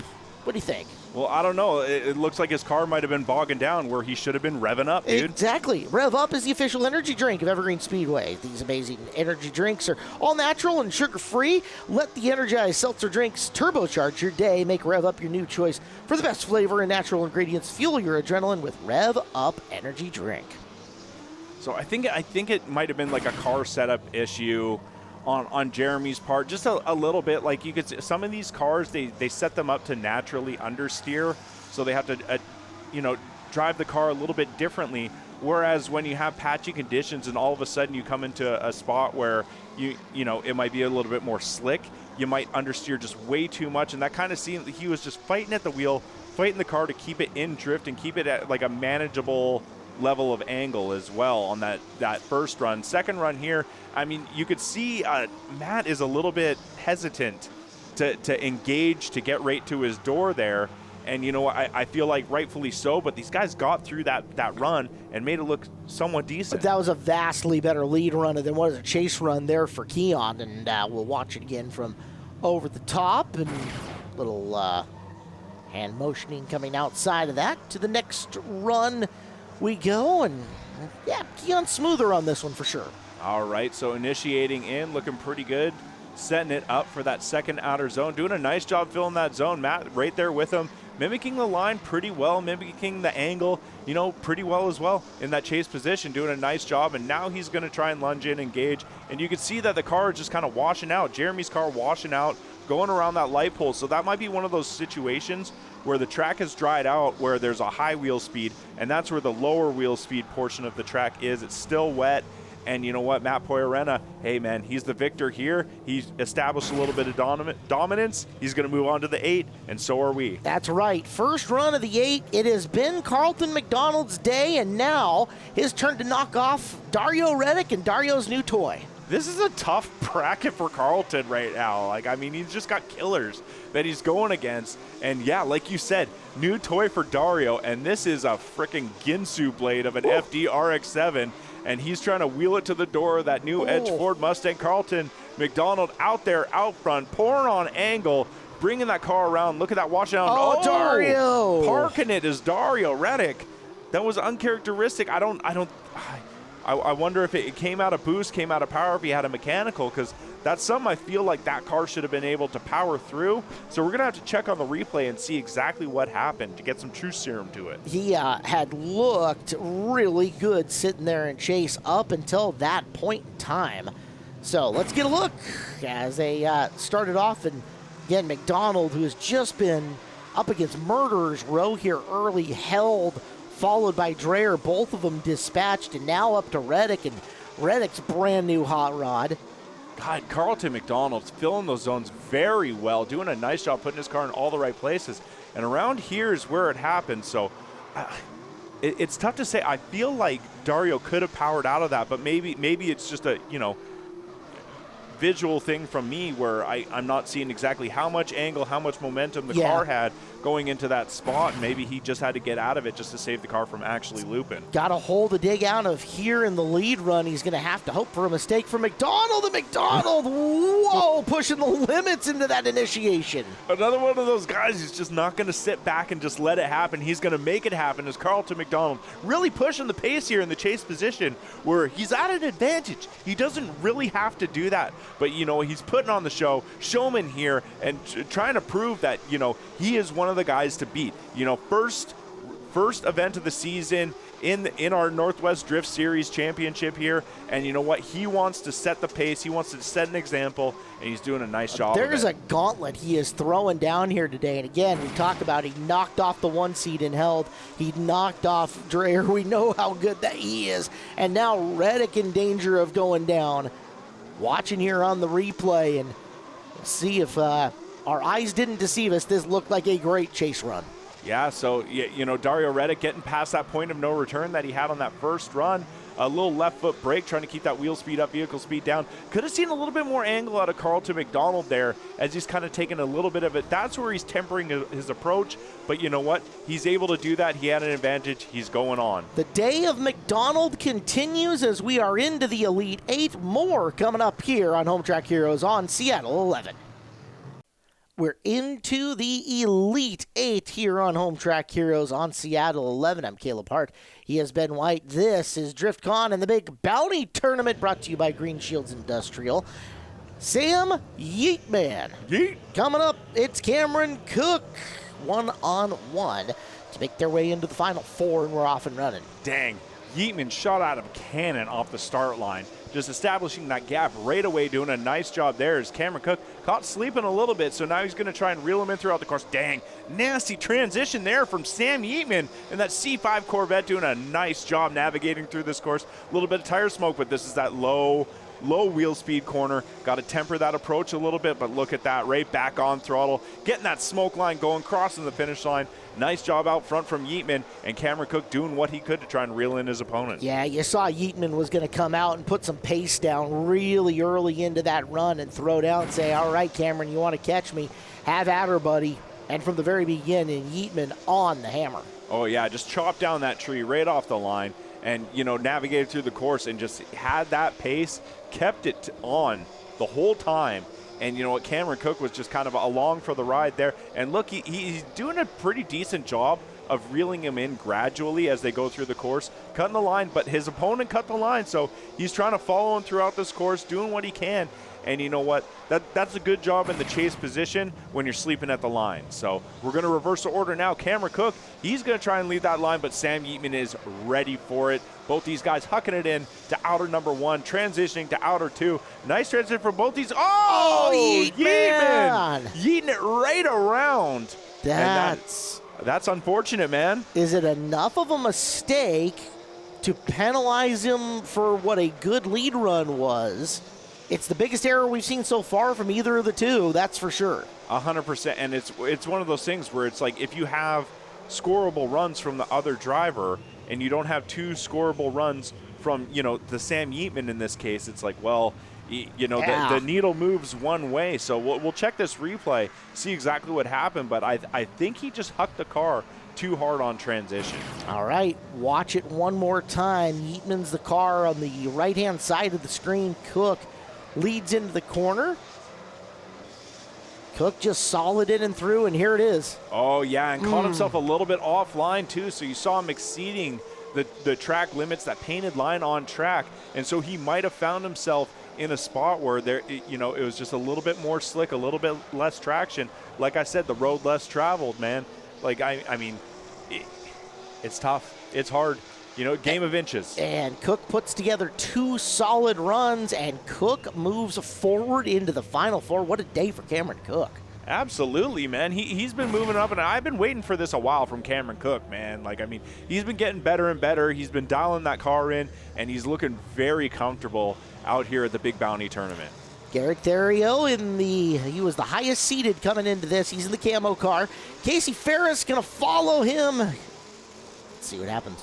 Absolutely, and Casey Ferris right out the gate, applying the pressure. He knows who he's going against. I mean, he's seen the bracket, and he knows that he's going up against one of the highest seeded drivers out here today in Garrett Theriot, and so he was right there on his door on initiation, and Garrett Theriot is showing you why he was one of the highest seeded drivers right here, as he has established a gap through the latter half of this course, and Casey Ferris doing what he can just to maintain. Garrett's having a really good day. Good lead run for him. Proximity lacking just a hair out of Ferris there at the end, but showed good mimicry coming through. We'll get a second chance to watch it.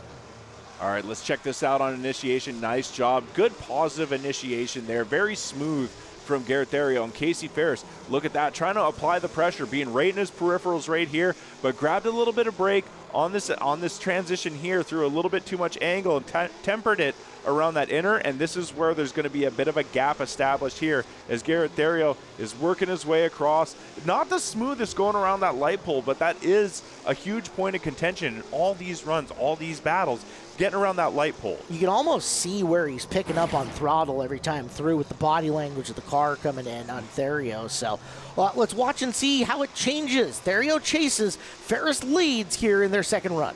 All right, Ferris looking pretty good out front. Good mimic transition there from Garrett Theriot in the chase position.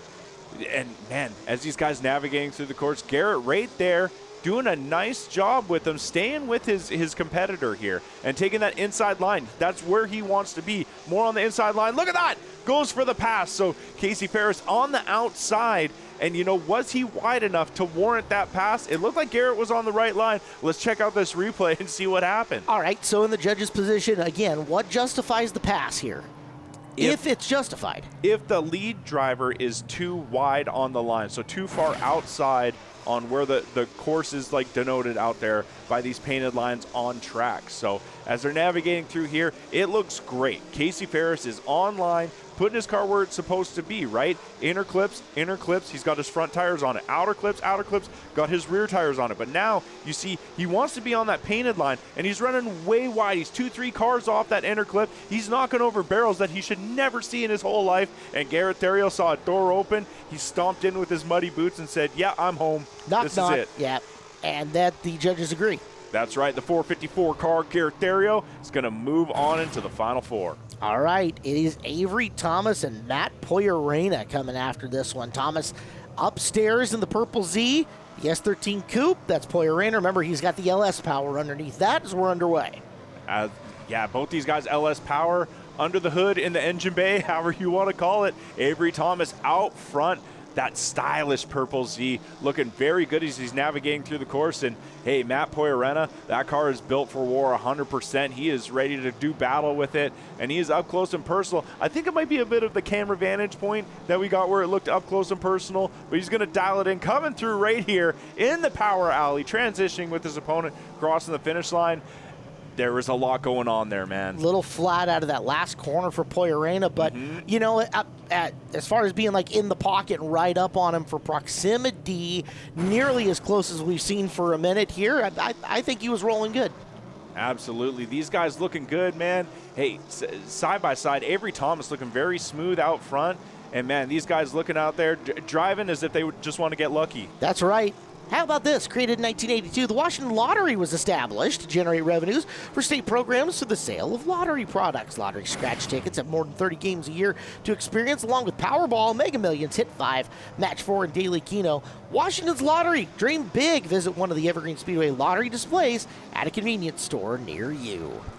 All right, so now we're reversing the order. Matt Poirena is going to be out in front and lead the way, setting the pace. Avery Thomas is going to put it on his door, try and push him around here. But Matt looking very solid out front. He's going to tiptoe through the slippery spot here. And now he's going to power on, get on throttle. Both these guys moving through. The camera, the way it's moving makes this look so dynamic, so speedy what's going on. But, I mean, I feel like these cars were moving pretty good through the course. I feel like this is a really good balanced matchup between these two. One of the tighter runs that we've had in the last little while. And, well, the drones are going to prove us right or they're going to prove us wrong as we go up and over the top for the replay. All right, on initiation there in the chase position, Avery a little bit on the inside of those first outer zones. Matt Poirena doing what he's got to do and putting that car in the right spot.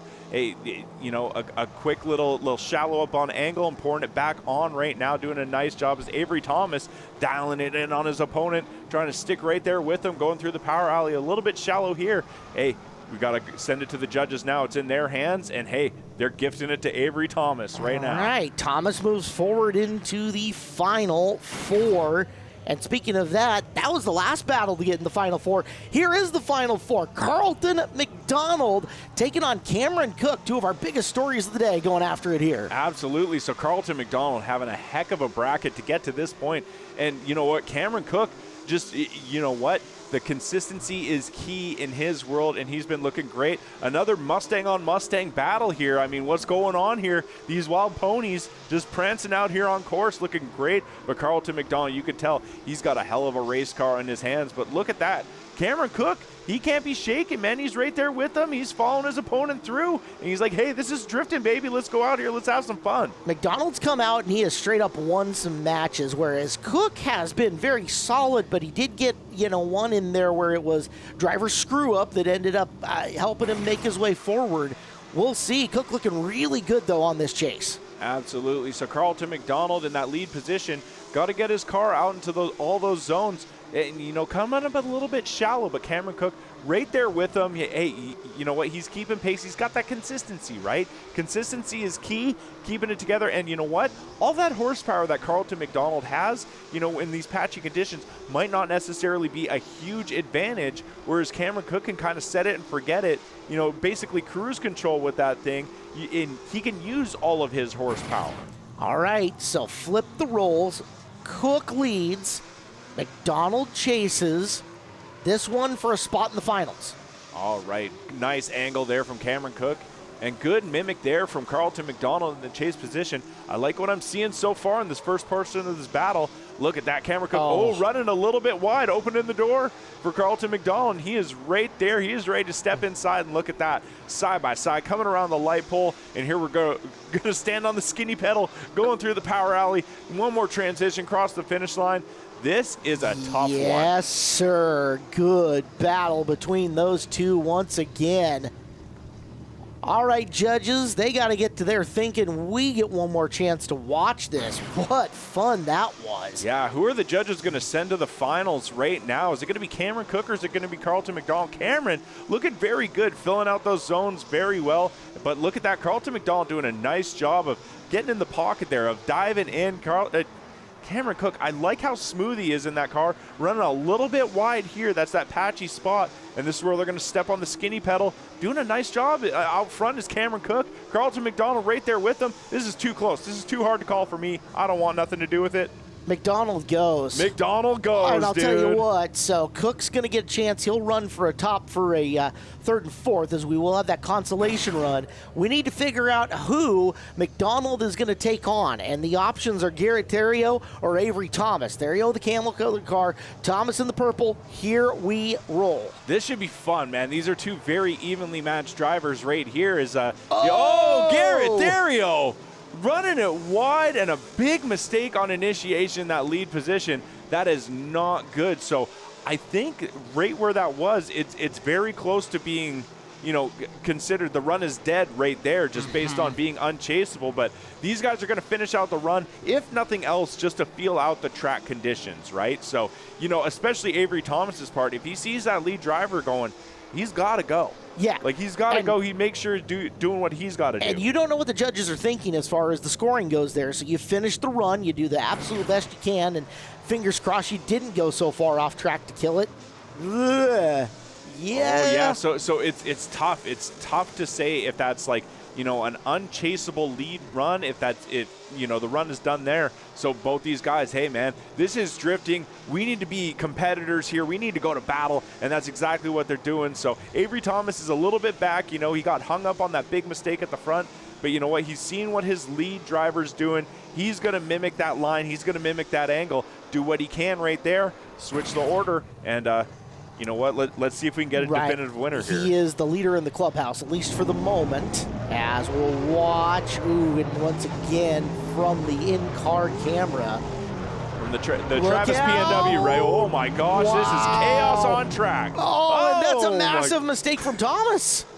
Dude, I'm telling you, that camo RX-7, it's good that it's camo because it's hiding. It's hiding all those battle scars, man. But you can't hide not having a full front bumper with that green bash bar there. This is insane. This is nuts. And especially having that first-person view makes it even better. All right, we're going to need to see that from over the top. And to go, again, what happened. This one is wild, guys. One more look, and then we've got a judge's decision coming. Again, it was Theriot with the big mistake in the lead position. Did Thomas do the same? All right, so Thomas dancing with that line, but keeping it inside. Nice transition here. Running outside now. But you know what? I don't know if that was necessarily the same kind of mistake. And I think right there is where we missed that bumper coming off the front of Theriot's car. He's being aggressive on those transitions, but it's looking great. And you know what? I guess it's looking even better for Avery Thomas as he's going to move on to the finals. All right, Thomas takes on McDonald for the win in the next segment here on Hometrack Heroes on Seattle 11. Well, a fun night of drifting about to conclude here on Hometrack Heroes on Seattle 11. DRIFTCON, the Big Bounty Tournament, brought to you by GreenShields Industrial. I'm Caleb Hart, Ben White. Let's go find out who our winners are. First up, it's the battle for position number 3. As up and running we go. Cameron Cook is your chaser, and on the outside, it is going to be Garrett Theriot. Yeah, we're looking for that last podium spot. Who's going to fill it out here? And you know what? Cameron Cook, he's been battling for this. I don't know if he's necessarily got a podium yet in his drifting career. Let's just go with that for story's sake, right? Sure, so good enough. He's aiming for his first podium. Garrett Theriot, a little bit of a veteran. Let's see if, we can call it a David and Goliath. We can call it a this versus that. But you know what? These are just two homies out here drifting. Garrett Theriot, man, he is just on one. You could tell that last battle got him hungry. He's looking to correct some mistakes, and he looked solid out there in front. Like they say in politics, never let the truth get in the way of a good story. Absolutely. So, Theriot with the lead run, Cook chasing, and first look at it once again from our awesome drone pilots. And Theriot really, he has been on a heater all day and probably motivated to take home the third spot on that podium. Yeah, you could tell Garrett's out there on one right now. Like to see Cameron be be a little bit more proactive on those transitions, right? So you got to have a little bit more anticipation when that lead driver is going to bring it around. And it seemed like he was just a little bit delayed on that. And so that kind of cost him on a little bit of those mimics where you'd like to see him do like just a little bit better. That's my critique there. All right, we're going to see if he can put down a really good lead run and make up some scoring here. Into the first transition we go, and a little tire smoke coming off the Cook car. Yeah, this is awesome. Right on board with Garrett Theriot there as he's chasing down Cameron Cook, doing a nice job of swinging that big Ford Mustang into those spots. But ooh, going a little bit wide on that inner clip was Cameron Cook, opening the door for Garrett Theriot, and he's right there as they go around the light pole, standing on that skinny pedal, trying to find whatever traction is there available on track, laying down some tire smoke as they cross the finish line. Nice job from these two on run number 2. No matter how the judges score, really good day for Cameron Cook, and Theriot has nothing to hang his head about either, as he has put on a show for these Evergreen Drift fans. Yeah, both those guys just trying to pump up the crowd, doing a great job out there driving. Let's see the replay. Let's get one more look at it side by side, and let's see if we can find a definitive winner here as we compare them and I go cross-eyed. Okay, so the second run, which was Cook in the lead, is on your left. The original run from Theriot in the lead is on your right. Boy, you know. Oh, yeah, you can see Cameron Cook off that inside clip. I mean, when you put them side by side like that and you want the lead driver to be in certain spots, you know, it's very apparent. You know, sometimes those mistakes, and, you know, when it's this close, those small mistakes get way bigger. Well, the judges have rendered third place today, Garrett Theriot. Third place going to Garrett Theriot, well-deserved for him. I mean, he was shredding all day, and you know what? He was one of the higher-seeded drivers going into the 16, finds himself on that podium. All right, this is for the championship. What a day it's been for Carlton McDonald.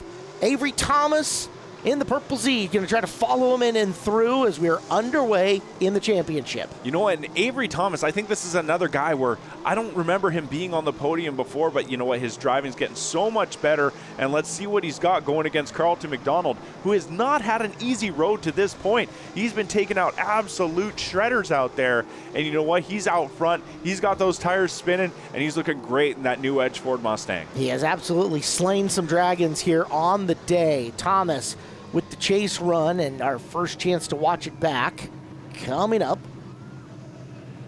You were you were looking at something there closely. I'm not sure what it was. Towards the very tail end of it. Ah, okay. I forgot my glasses. Ah, so. You want to borrow mine? I haven't been using them.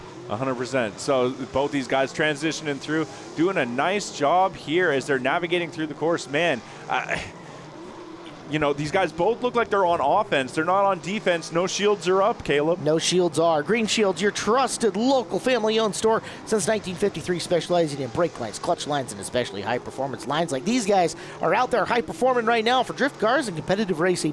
When precision matters most, Green Shields delivers unmatched quality and reliability. Green Shields, proud sponsor of Evergreen Drift. So Carlton had a good lead run there, and Avery Thomas did a very nice job of mimicking that line. So let's see what happens as we reverse the order. Now we're on board with Carlton McDonald here, seeing what goes on. He's checking up on that e-brake, getting that car settled, as Avery Thomas doing a nice job filling outer number 2, coming around to outer 3, and nosing in on that first inner clip, doing a nice job. Look at Carlton McDonald.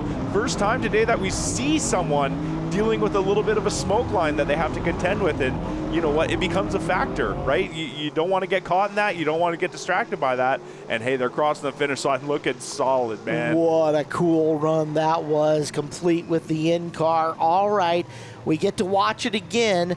Ben, can you pick a winner out of this, or is this one tight? Dude, this one's tough. I didn't see either of these guys falter out here, but great driving from both these guys. A little shimmy shake there from Avery Thomas. He's feeling it right now as we go back to him leading the way here, setting the pace, doing a nice job in that Z, a very stylistic car. I can't get over it. I love it. As Carlton McDonald, he's got that thing set on kill, and he's got it aimed right for the doors that say 425 right in front of him. Doing a nice job of both these guys. Avery Thomas doing a great job of nosing in on that second inner clip. Nice work there as Carlton McDonald, coming up a little bit shallow on that outer zone there, but crossing the finish line right there with them. This is tough. It's too tough to call. Why not? Let's go OMT one more time for the big win. I don't want it to end. No, this has been good. We need more drifting, all right? So might as well send him one more time, see if we can get a definitive winner here. Everything that you thought, everything that you knew, forget it. Brand new battle here is Carlton McDonald. He's going to lead the way. He's the higher-seated driver. He's setting the pace first as Avery Thomas is going to chase him down. Nice transition from these two. Ooh, Avery Thomas coming a little bit inside on that outer zone. Like to see him a little bit further out, but he's, sacrificing that line in name and proximity, doing a nice job there as he's nosing in Carlton McDonald. You see how dynamic that car is, making work done with that suspension. Nice job there in that new Edge Ford Mustang. And hey, Avery Thomas right there with them as they cross the finish line. I mean, no disrespect to the other drivers in the field on this one. It feels like McDonald has made that same run every time today. Like, that has been a consistent hit the same marks over and over again run out of him. Thomas did a really good job mimicking it, but man, McDonald's been consistent. And that's something that the judges do reward and they do look to, right? So if you're running, especially if you're running a good lead run, if you keep running the same thing, they're going to kind of reward that, right? Like you don't falter from it, you're predictable, and you know what, if Avery Thomas has a spotter, they're like, look, this is what Carlton is doing on these points in the track. You better be ready for it. And you know what? I mean, Avery Thomas, this is his second look at it. He better be ready for it at this point. Yeah, so Thomas now goes to the lead. McDonald goes to the chase for the win for the DRIFTCON Big Bounty Tournament title. All right, here we go. Is this going to be the last run of the day? We'll find out as Avery Thomas chucking it in, doing a nice job. Big angle from his Carlton McDonald getting aggressive on transition there, diving in, doing nice work as Avery Thomas. Hey, man, he's doing what he's supposed to do in that lead position, giving ample opportunity for Carlton McDonald to get to his door. Carlton McDonald doing a fantastic job in that Ford Mustang. Big smoke line from both these guys. Huge commitment from them as they're coming through the power alley. Cut through the smoke line is Carlton McDonald. Do we have a winner as they cross the finish line? Dude, what a run. These guys throwing down. That's how we like to see DRIFTCON coming to a close. 100%. This is what you want from a final battle, right? You get a one more time. You get a knockdown, drag-out battle from a couple of well-driven cars. And, man, this is a lot of fun to watch here. Carlton McDonald applying the pressure throughout the course very early on. And, hey, look, man, Avery Thomas, fantastic job in the lead position. I love how both these guys came out in both of these rounds and said, we're coming out to win it, not to try and not lose. You know what I mean? They threw down on these. This was absolute our first chew for the day. I was waiting for it. Absolutely. Hey, man, it's too close to call. I'm not going to make that call. Let's send it down to Frank Mirabelli. I think we got a second. Hold on. Well, Frank's got some time to get because these two, I don't think they're done abusing these tires.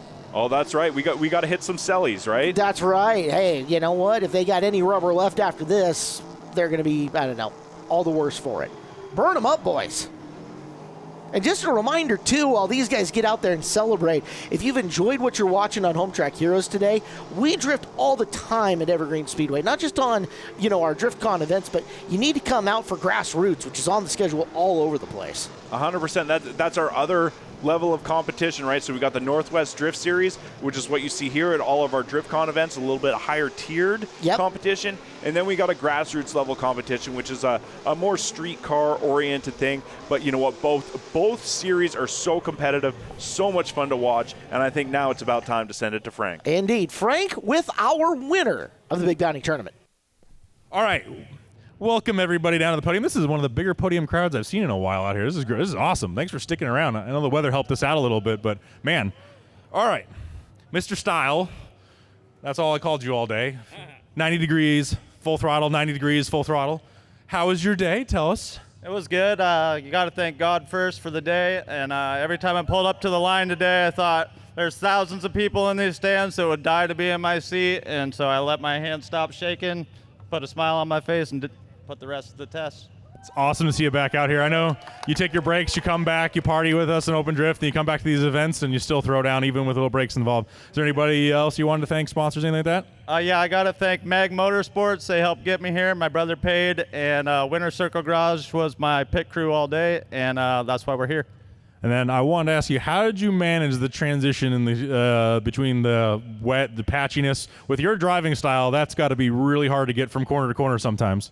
It was a nightmare. Literally, every time I came around that Ute tire, I'm like, floor it, floor it, floor it, get up at their door, get up at their door. And then as soon as you get that speed going and you feel real comfortable, you come into that wet spot and it's literally like, oh wait, I don't know how to drift anymore. It's just, you just start sliding back and sliding back. I'm like, I'm new.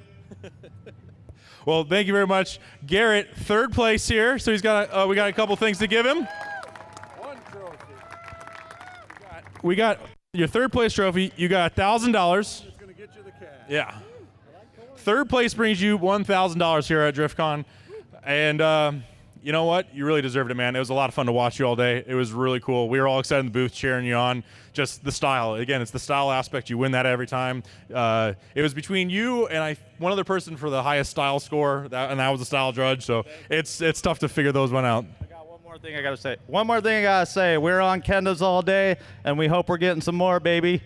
That you will. One of the sponsors is Kenda Tire, so Kenda is gonna hook you up with that. Being the top Kenda driver, apparently. Were you guys on Kenda's? Then there you go. You're the top Kenda driver. All right, I got first and second up here. We'll do a little interviewing first before we announce who wins. I don't know who to pick first, though. We'll start over. Since I started over here, we'll start over here. Yeah. All right, Avery. You've slowly been dialing this car for, what, 2 years now? Yeah, at least. You're out here at all the open drifts. You're getting that seat time. You're learning the car, and you're just getting smoother and smoother and smoother. We were saying up in the judging stand the whole time, it was like Avery had the smoothest lines all night. He wasn't shimming. You weren't wavering. You just kept it perfectly smooth through the whole thing, and that's that style again. Who do you got to thank right away for this program you've getting up here in DRIFTCON? I first off have to thank my mom and dad over there. And then, of course, my sponsors, 425 Motorsports and AE Race Wiring, and I'm on the Tire Streets program, Racer program, and I run Stage Wheels, so sponsored by them. Sweet, awesome. Now, I wanted to ask, what do you think was like your highlight of today? Like I said, you had a lot of big hitters you had to go through. Your driving was just on point, so I want to know what your highlight was. Probably getting to battle this guy. What? No. Yeah, of course. Yeah, Carlton's awesome. Both guys had V8s out there. Is there anybody else you want to talk? Do you have any point you want to talk? I guess I'll thank Jake and Casey, drifting buddies. I always drive with them a lot. So. And then the last thing, what has changed in the last year or two to get the car to this level, this smooth, this consistent of driving? We've figured out all the wiring and everything, so there have been no breakdowns whatsoever, and that has allowed me to actually be able to drive the car, and being able to use the sim as well and dialing that in to make it feel like the real life car. Yeah. That helps a ton. Yeah, like I said, you've been out at every open drift. That car works every single day the last year or so. You've been out here every single time and taking advantage of that seat time and sim. All right, we're going to move over to Carlton. Now, I know you sim a lot. How much did you practice this for today? Actually, less than I usually do. Got to pump those numbers up. Yeah, I spent a little bit more time putting the car back together and getting it ready for this first round. It's usually a month earlier than when we're ready for Spec D, so I didn't have time. All right, I got to ask you, too, what was your highlight of today? I mean, obviously winning is a big one, but is there any other battles that like you were shanking in your boots getting to or something like that? Highlight of my day was battling Patrick Heald. He was my drift school teacher when I first started, and this was the first time we got to battle, and I was able to take him out, and it was just a hard battle, so it was good. Yeah, Patrick's been driving a long time. He is an ex-Formula Drift driver as well, so taking out someone like that has got to feel pretty good. Oh, definitely. I mean, mad respect to him and everything that he's done, and it was awesome to battle him. All right, who are you thanking here for the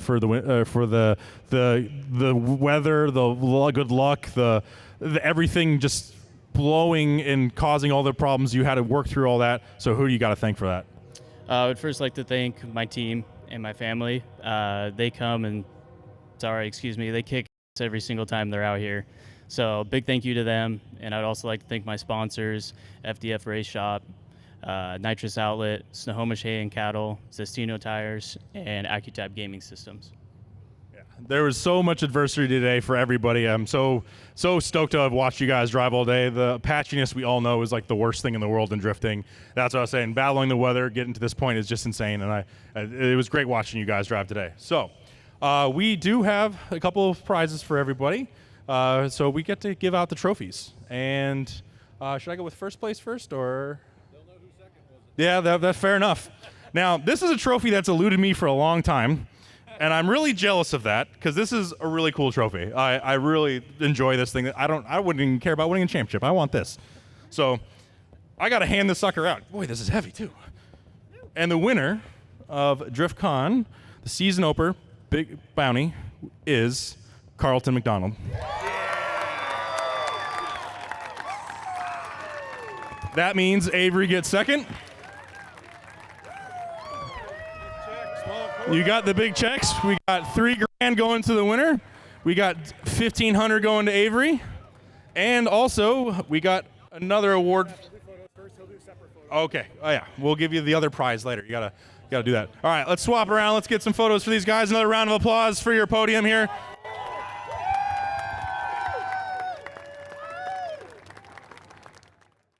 Well, Ben, it turned out to be the day of McDonald here at the Big Bounty Tournament. What a day for him, just knocking off some absolute titans out there en route to the win. Yeah, well-deserved for him, man. It's been a long time coming, and you know what? It's awesome to see him there. Him, Avery Thomas showing up, showing down. Like, it was awesome to see as well. And Garrett Theriot rounding out that podium.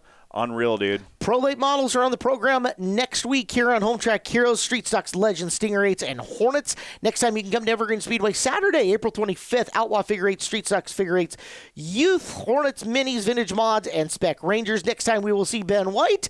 Highline Shootout coming up on May 30th. Ben, hell of a show today. Hey, I had a lot of fun. Thanks for having me out. Other than that, keep the pedal to the metal, shred all tires. Thank you very much to the Hobbses. I'm Caleb Hart. We'll see you next Sunday night here on Hometrack Heroes.